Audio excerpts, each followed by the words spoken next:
کوئی مسلمان اس کا انکاری نہیں ہے کہ انبیاء کا جب سلسلہ ختم ہو گیا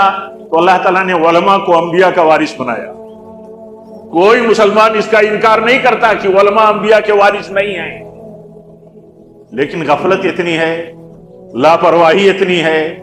ذہول اتنا ہے، یعنی آدمی ایسا لگتا ہے کہ کتنا کیئرلیس ہے اس مسئلے میں کہ جن کو اللہ تعالیٰ نے اپنے نبیوں کا وارث بنایا، آسمانی ہدایتوں کا وارث بنایا، ان کے خلاف زبان درازی شیطان کے وسوسے اور شیطان کے دھوکے میں آ کر کے اتنی کرتا ہے کہ اسے ان کے منصب کا خیال بھی نہیں رہتا۔ ایک طرف عالم مانے گا، ایک طرف علماء کی جماعت مانے گا، اور اس کے بعد ان کے خلاف زبان درازیاں کرے گا۔ شیطان اس ہتھ کنڈے کے ذریعے چاہتا یہ ہے کہ اللہ کے دین کے اور اللہ کے بندوں کے بیچ میں انبیاء کے بعد جو واسطہ ہیں ان واسطوں کو کمزور کیا جائے،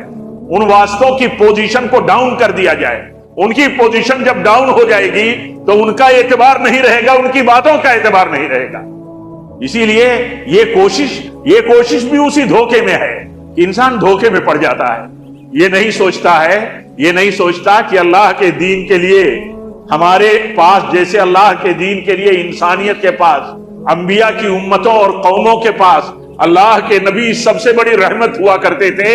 ایسے اللہ کے دین کا تعارف اور سچا دین پہنچانے کے لیے علماء ہمارے لیے رحمت ہے اللہ کی طرف سے، یہ روشنی ہے اللہ کی طرف سے، یہ ہماری عزت ہے اللہ کی طرف سے۔ ان کی عزت دین کی عزت ہے، اور جب ان سے انسان دور ہوتا ہے، نفرت کرتا ہے، ان کے خلاف باتیں کرتا ہے، تو اس وقت وہ شیطان کے دھوکے میں، چال میں پڑ جاتا ہے، سوچ نہیں پاتا۔